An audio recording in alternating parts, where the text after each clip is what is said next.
Hello everyone, welcome to Odia tutorial. पूर्वर आमे plus to first year राजनीति विज्ञान न्याय विषय पढ़ी। पूर्वर आमे जानी सारी न्यायर अर्थ, न्यायर प्रमुख आधार गुड़िक कौन कौन रही ता सहित विभिन्न दार्शनिक मानकर मत मध्य। आज आमे जानिबा न्यायर वैशिष्ट्य बा कैरेक्टरिस्टिक्स ऑफ जस्टिस। आज आमे जानिबा आर्नोल्ड ब्रेचेट न्यायर विभिन्न रूप को ताहार केतेक वैशिष्ट्य माध्यम रे प्रकाश करिसंती जहाँ निम्न रे प्रदान करा जायछि। परीक्षा रे जदि क्वेश्चन पड़िबो न्यायर वैशिष्ट्यर विभिन्न वैशिष्ट्य मान की प्रकाश करचंती लिखिबो आर्नोल्ड ब्रेचेट। प्रथम पॉइंट आमर है वैशिष्ट्यर बा कैरेक्टरिस्टिक्स समानतावादी बा समतावादी जोटा कहते आमे। न्याय सर्वाधिक गुरुत्व दिए समानता को, न्याय सर्वाधिक समानता को इक्वालिटी को सर्वाधिक गुरुत्व दिए। जदिओ प्रत्येक न्याय धारणा रे झलक रही थाए तथापि समतावादी माने अधिक एपरिकी संपूर्ण समानता चाहती। जदि कौन आमर जो सर्वाधिक समानता आमे सब पाउचे तो से जदि न्यायर किछिटा भी झलक थिले मध्य से कौन मिले ना समतावादी जो माने रही से माने बेसिकली कौन कर ना संपूर्ण भाव से माने समानता को ही चाहूचंती। पॉइंट फर्स्ट पॉइंट गला। तापर आसिला हमर सेकंड पॉइंट स्वतंत्रतावादी। स्वतंत्रतावादी शॉर्ट नोट कर दब आइदर एटा भी गोटे लॉन्ग क्वेश्चन हबो न्यायर वैशिष्ट्य कौन। सेकंड पॉइंट हमर स्वतंत्रवादी कौन हबो ना न्यायर प्रत्येक विषय को स्वतंत्रतार मापदंड रे विचार करे। न्याय तार प्रत्येक विषय को स्वतंत्रतार मापदंड रे ही विचार करि थाए एवं स्वतंत्रता उपरे जे कोनोसी आक्रमण को अन्याय बोली विवेचना करे जेतेबेले कि जणे समतावादी ताहाको न्यायपूर्ण कही स्वागत करि पारे।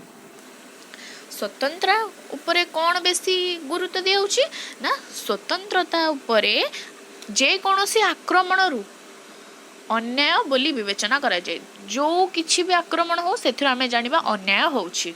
तो आउ कौन ना जेतेबेले कि जणे समतावादी ताहाको न्यायपूर्ण कही स्वागत करि पारिबे। तापर हमर आसिला थर्ड पॉइंट प्रकटनवादी। पूर्वर भी कहिछि आज मध्य कहूछि जोठी भी जहाँ डाउट थिबो कमेंट बॉक्स रे मते जणैबो। न्यायर श्रेष्ठ लक्ष्य हेउछि ईश्वरको इच्छा को कार्य रे परिणत करिबा। न्यायर श्रेष्ठ लक्ष्य हेउछि ईश्वरको कौन कार्य को आमे तांकर इच्छा रे परिणत करिबा बा श्रेष्ठ लक्ष्य जोटा न्यायर श्रेष्ठ लक्ष्य डैश लिखिबो ईश्वरको इच्छा को कार्य रे परिणत करिबा। दैवी इच्छा व्यक्तिवादी जातीयवादी एवं सार्वजनीन उद्देश्य युक्त होइथिले भी नीति दृष्टि एहा अप्रासंगिक।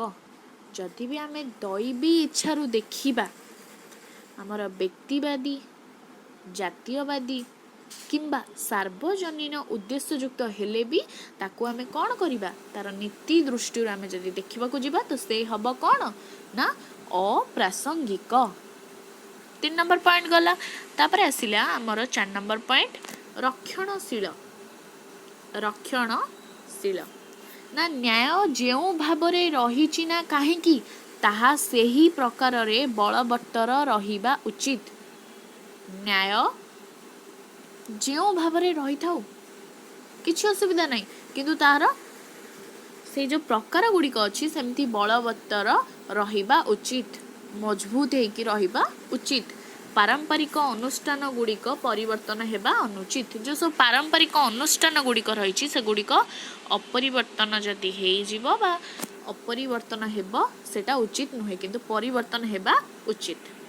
तापर हमर आसला 5th नंबर पॉइंट प्रभुत्ववादी ना नीति दृष्टि न्याय नेतृत्व को सर्वाधिक मूल्य प्रदान करे।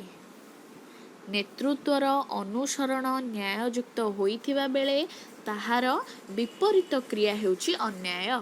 जदि नीति दृष्टि आम देखा जावा ना न्याय नेतृत्व को सर्वाधिक कौन दिए ना मूल्य प्रदान करे, किंतु जदि आम नेतृत्व अनुसरण जदि करने को जीवा ना न्याययुक्त होइथिला बेले ताहा विपरीत क्रिया हेउची अन्याय। न्यायर विपरीत क्रिया कौन अन्याय।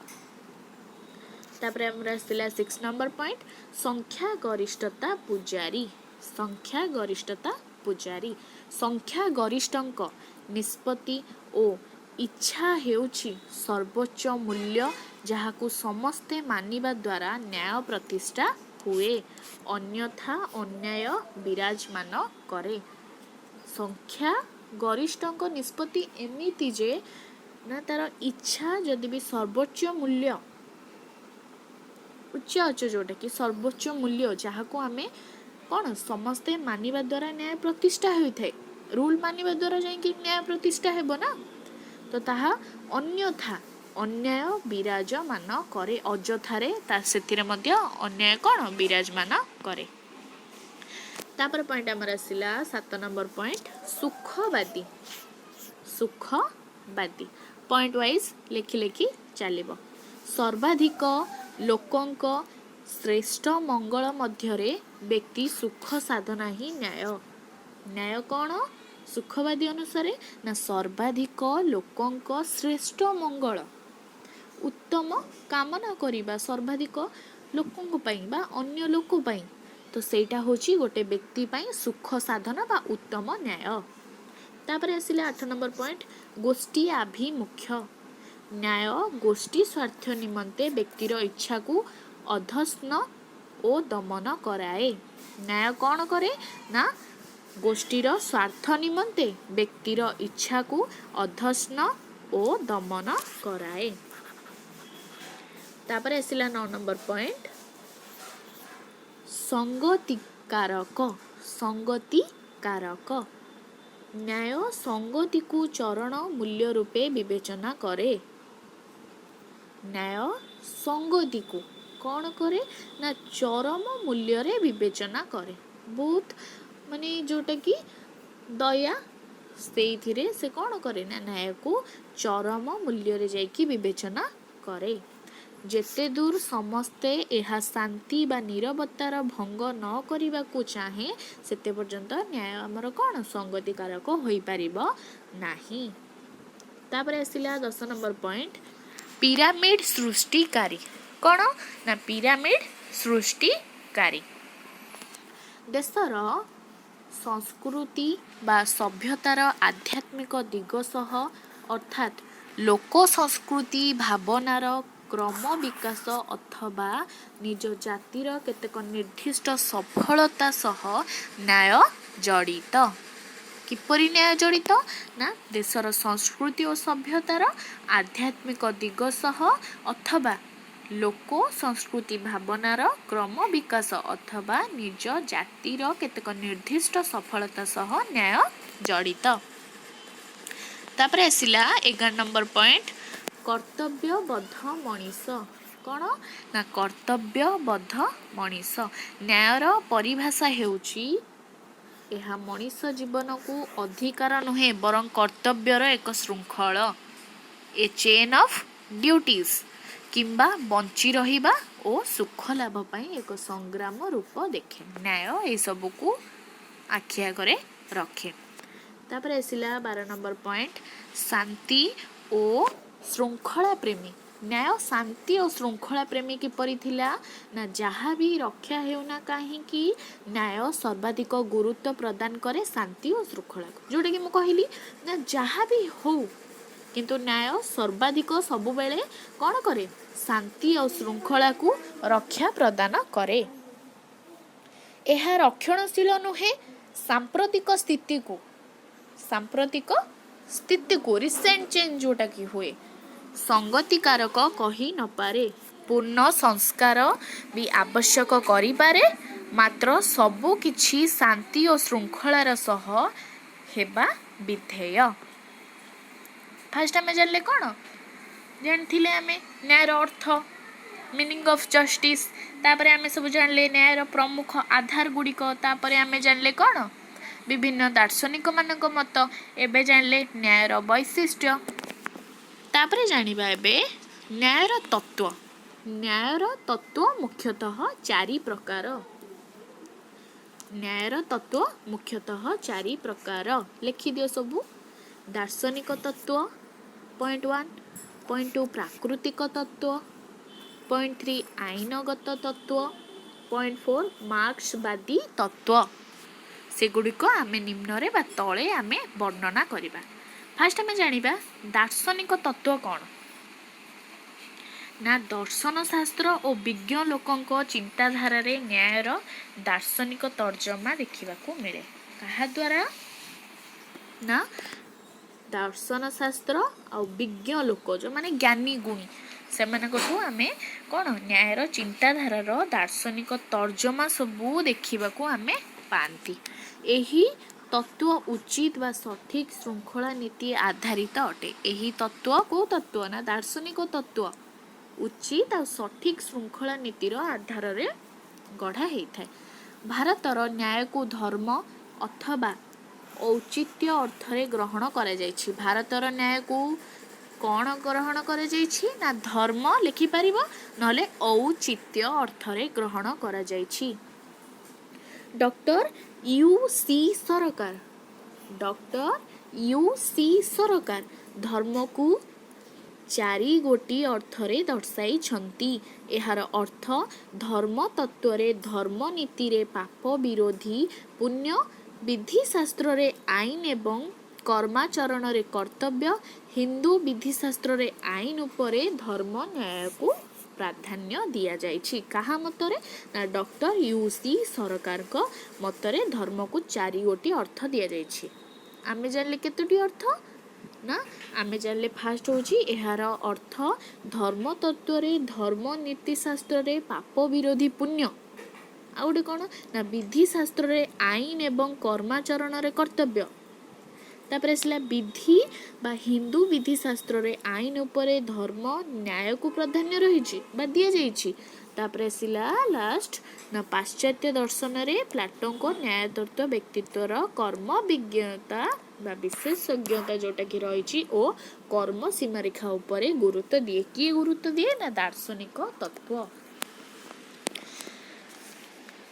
आरिस्टोटल न्यायर दार्शनिक तर्जमा करने को जाई ताहार प्रयोग सिद्ध को सूचित करिसंती ओ बंटन न्याय ओ संशोधन न्यायर अवतारणा करिसंती। आधुनिक समय रे न्यायर नूतन परिभाषा भी दार्शनिक चिंताधारा को सृष्टि करे। तापर आसिले हमर पॉइंट 2 जोटे कि हमरे न्यायर तत्व रे पॉइंट 1 गला दार्शनिक तत्व। एबे आसिला पॉइंट 2 प्राकृतिक तत्व। प्राकृतिक तत्व कहा कुआ जाए ना प्राकृतिक तत्व न्याय को एक चरम लक्ष्य रूपे विवेचना करे जोटा कि स्टोइक ओ परे परे रोमियो वकील माने न्याय को निरकुंश मूल्यर एक आदर्श बोली दर्शाई थिले। किए ना स्टोइक परे परे रोमियो वकील माने। प्रकृतिर अर्थ एहा जे ब्रह्मांडर शासन नीति हेउची मुक्ति बा हेतु। प्रकृतिर अर्थ कौन ना ब्रह्मांडर शासन नीति हेउची मुक्ति बा हेतु। प्रकृतिर नियम गुड़ी को चिरंतन सार्वजनीन ओ अपरिवर्तनीय एवं सेगुड़ी को स्थान काल भेदरे मनुष्यर आचरण को नियंत्रण करती। प्रकृतिर नियम रही कि से चिरंतन रहिबो सबले सत्यवादी सार्वजनीन अपरिवर्तनीय केबे परिवर्तन हेबनी और तार स्थान काल भेदरे सबुबले मनुष्यर आचरण नियंत्रण करिहब। रोमियो वकील माने राष्ट्रर सकारात्मक आईन सहित स्वाभाविक न्याय को जोड़ी ले। ख्रीष्ट धर्म आविर्भाव रे प्राकृतिक न्याय को कौन करछंती ना दैवी अनुमोदन सह संयोग करा गला। सेंट अगस्टाइन न्याय को ख्रीष्ट धर्म सह संपर्कित कले। किए कले ना सेंट अगस्टाइन ଏହାର ଅବାସ୍ତବ ଓ ଦୁର୍ବୋଧ ପ୍ରକୃତି ସତ୍ତ୍ୱେ ପ୍ରାକୃତିକ ନ୍ୟାୟର ମୌଳିକ ତତ୍ତ୍ୱଗୁଡ଼ିକ କ'ଣ କ'ଣ ରହିଛି ନା ସାମ୍ୟ, ନିଷ୍ପକ୍ଷତା, ଔଚିତ୍ୟ ଆଦି ଏବେ ବି କ'ଣ ହେଇଛି ନା ନ୍ୟାୟ ଦାନ କ୍ଷେତ୍ରରେ ବ୍ୟବହୃତ କରାଯାଇଛି, ଯେଉଁଟାକି ଆମେ ପଢ଼ିଲେ ଦାର୍ଶନିକ ତତ୍ତ୍ୱରେ କି ଭାରତର ନ୍ୟାୟକୁ ଧର୍ମ ଅଥବା ଔଚିତ୍ୟ ଅର୍ଥରେ ଗ୍ରହଣ କରାଯାଇଛି। ତମେ ତାକୁ ଧର୍ମ କହିପାରିବ ବା ଔଚିତ୍ୟ କହିପାରିବ, ଔଚିତ୍ୟ ବଦଳରେ ଧର୍ମ ବି ଲେଖିପାରିବ, କିଛି ଅସୁବିଧା ନାହିଁ। ଏବେ ଆମର ଆସିଲା ଥାର୍ଡ ପଏଣ୍ଟ ଆଇନଗତ ତତ୍ତ୍ୱ, ଲିଗାଲ ଥିଓରି ଯୋଉଟାକ ନା ଆଇନଗତ ତତ୍ତ୍ୱ କହିଲେ କ'ଣ ଜାଣିବା ନା ଏହି ତତ୍ତ୍ୱ ଅନୁସାରେ ରାଷ୍ଟ୍ର ଆଇନର ପରିବର୍ତ୍ତନ ଦ୍ୱାରା ନ୍ୟାୟ ପ୍ରାପ୍ତ ହୋଇଥାଏ।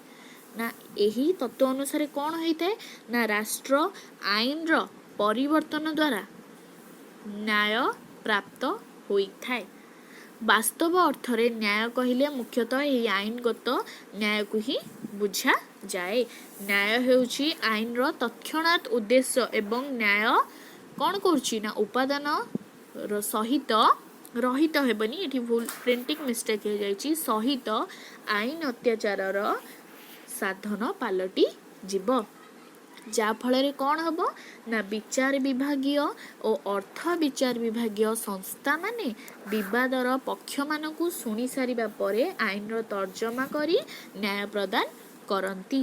ଆଇନଗତ ନ୍ୟାୟର ସଫଳ ପ୍ରତିଫଳନ ନିମନ୍ତେ ସ୍ୱାଭାବିକ ନ୍ୟାୟର ସାହାଯ୍ୟ ନିଆଯିବା ଜରୁରୀ, ଯେଉଁଟାକି ଅଭିଯୁକ୍ତ ଅଭିଯୋଗର କାରଣ ଜାଣିବା, ସେ ନିଜେ କିମ୍ବା ନିଜ ଓକିଲଙ୍କ ମାଧ୍ୟମରେ ନିଜର ପକ୍ଷ ରଖିବାର ସୁଯୋଗ ପାଇବା, ବିଚାରାଳୟ ସ୍ୱାଧୀନ ଆଉ କ'ଣ ନିରପେକ୍ଷ ହେଲା ଆଦି ଆଇନଗତ ନ୍ୟାୟକୁ ଅଧିକ ମାର୍ଜିତ ତଥା ମହନୀୟ କରିବ। ଯେଉଁ ପଏଣ୍ଟ ବି ବୁଝି ନ ପାରିବ ମୋତେ କମେଣ୍ଟ ମାଧ୍ୟମରେ ଜଣାଇବ। ଡିସ୍କ୍ରିପ୍ସନ୍ ବକ୍ସରେ ଟେଲିଗ୍ରାମ ଗ୍ରୁପ୍ର ଲିଙ୍କ୍ ଅଛି, ସେଠି ମଧ୍ୟ ମୋତେ ଯାହା ବି ଡାଉଟ୍ ରହିବ ସେଠି ମଧ୍ୟ ମୋତେ ଜଣାଇବ।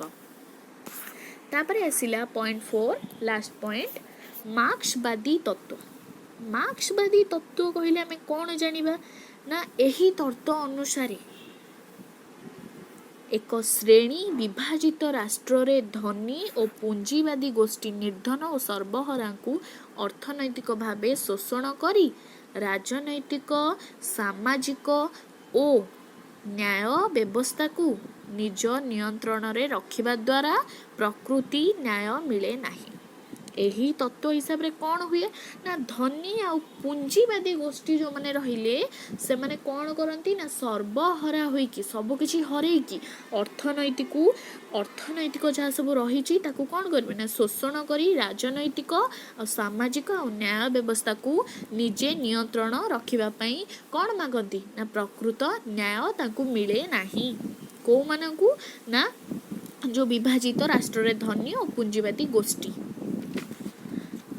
ତେଣୁ ବିପ୍ଳବ ମାଧ୍ୟମରେ ପୁଞ୍ଜିବାଦର ପତନ ଓ ସର୍ବହରାର ଏକଛତ୍ରବାଦ ମାଧ୍ୟମରେ ପରିସରରେ ଏକ ଶ୍ରେଣୀବିହୀନ ସମାଜ ଗଠନ ହେଲେ ସମସ୍ତେ ଉପଯୁକ୍ତ ନ୍ୟାୟ ପାଇବେ। ଏଥିରେ ଅର୍ଥନୈତିକ ସମତା ଆଧାରିତ ନ୍ୟାୟ ଉପରେ ଅଧିକ ଗୁରୁତ୍ୱ ଦିଆଯାଇଛି। ତ ଆଜି ଆମେ ପଢ଼ିଲେ ନ୍ୟାୟର ତତ୍ତ୍ୱ ତା ସହିତ ନ୍ୟାୟର ବୈଶିଷ୍ଟ୍ୟ। ତ ନେକ୍ସଟ କ୍ଲାସ୍ରେ ଆମେ ଜାଣିବା ନ୍ୟାୟର ପରିସର କାହାକୁ କୁହାଯାଏ ଆଉ ପରିସରକୁ କେତେ ଭାଗରେ ବିଭକ୍ତ କରାଯାଇଛି। ଯଦି ଭିଡ଼ିଓଟି ଭଲ ଲାଗିଛି ଦେନ୍ ଲାଇକ୍, କମେଣ୍ଟ, ସେୟାର କରିନେବେ।